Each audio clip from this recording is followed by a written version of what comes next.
नमस्कार मंडळी, मानदेश प्राईममध्ये आपल्या सर्व प्रेक्षकांचं स्वागत करतो. आज आपण आलेलो आहोत आटपाडीमध्ये आणि आटपाडीमध्ये नगरपंचायतीची जी निवडणूक आहे ती येत्या 2 डिसेंबरला मतदान होणार आहे. परंतु अनेक जण नगराध्यक्ष पदासाठी आणि नगरसेवक पदासाठी इच्छुक आहेत. जे भाजपचे मूळचे जे कार्यकर्ते आहेत ते स्नेहजित पोतदार आपल्यासोबत आहेत की त्यांनी अनेक दिवसापासून भाजप रुजवण्यापर्यंत त्यांनी काम केलेलं आहे. 1994 पासून त्यांनी भाजपचं काम केलेलं आहे.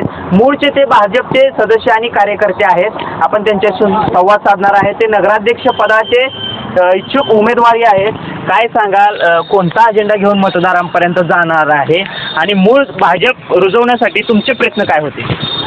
भाजप रुजवण्यासाठी मी म्हणजे अयोध्याकांड जे झालं, या देशाचं दैवत हे प्रभू राम आहे. हा देशाचा आदर्श प्रभू राम आहे आणि या देशामध्येच प्रभू रामाचं त्याच्या जन्मभूमीतच मंदिर नाही.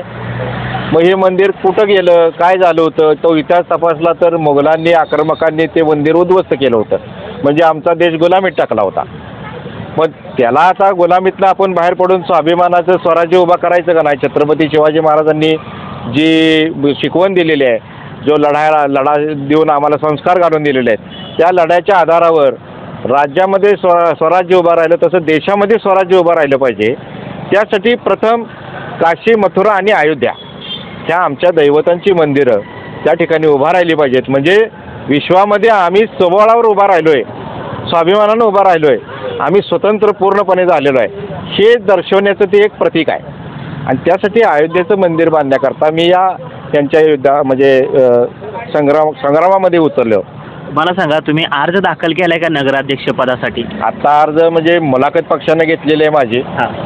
इच्छुकाच्या यादीमध्ये नाव आहे. वेळोवेळच्या बैठकांना आणि कार्यक्रमांना त्यांचं मला निमंत्रण आहे आणि एक खास कार्यकर्ता म्हणून त्यांचं माझ्याकडे पूर्णपणे लक्ष आहे आणि त्यांचं प्रोत्साहन पण आहे. त्यांनी आदेश दिल्यानंतर लगेच अर्ज भरले जातील, त्याला एबी फॉर्म जोडला जाईल आणि निश्चितपणे अर्ज भरला जाईल. एकीकडे युटी जाधव सरांचंही नाव अग्रस्थानी आहे म्हणजे प्रचारात आहे. मला सांगा, जे आता इथले भाजपचे स्थानिक नेते आहेत, जे अमरसिंह देशमुख असतील, गोपीचंद पडळकर असतील, यांच्याकडून तुमच्या नावासाठी ग्रीन सिग्नल मिळतोय का? ग्रीन सिग्नल माझं व्हिजन बघून मिळेल ना. त्यांनी व्हिजन बघितलं पाहिजे तपासून, त्यांची जबाबदारी आहे.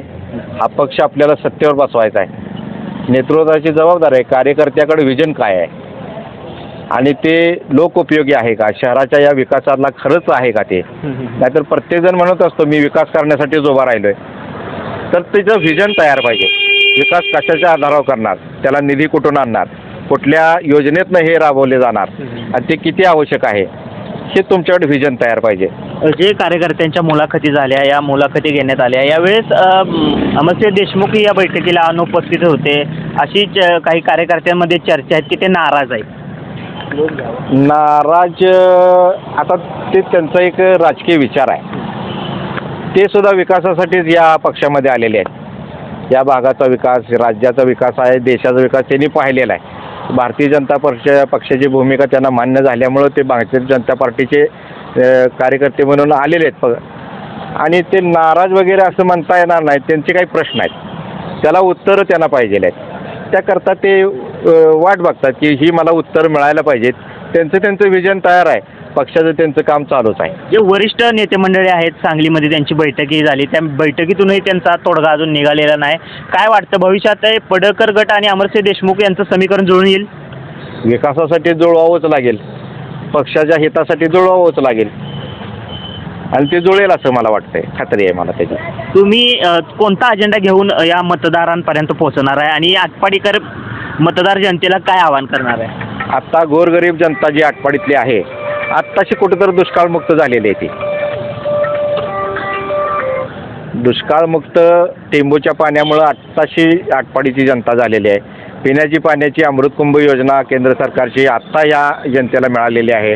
त्या माध्यमातून शेतीला आणि पिण्याला पाणी मिळालं, पण हाताला काम पाहिजे. उत्पन्नाचं साधन निर्माण झालं पाहिजे. उत्पन्नाचं साधन आणि आटपाडीचं मार्केट ज्यावेळी प्रगतीपथावर जाईल त्यावेळी आटपाडी हे शहरात रूपांतरित आज झालेलं दिसेल आणि ते माझं प्रथम विजन राहील.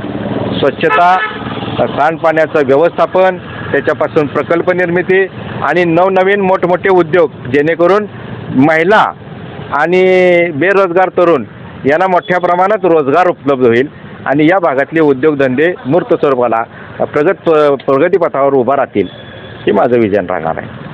तर मंडळी, हे होते आटपाडीचे मूळ ज्यांनी भाजप या आटपाडीमध्ये रुजवण्यासाठी काम केलं ते स्नेहजित पोतदार. ते नगराध्यक्ष पदासाठी इच्छुक आहेत आणि वरिष्ठांशी त्यांचे संबंध चांगले आहेत, परंतु वरिष्ठाकडून त्यांच्या उमेदवारीसाठी ग्रीन सिग्नल मिळतोय का हा प्रश्न पाहणं महत्त्वाचं ठरेल. आवाज माणदेशाचा, माणदेशातील प्रत्येकाचा. माणदेश प्राईम सबस्क्राईब करा आणि अपडेट रहा. नवीन व्हिडिओच्या नोटिफिकेशनसाठी बेल आयकॉनचं बटन दाबा. धन्यवाद.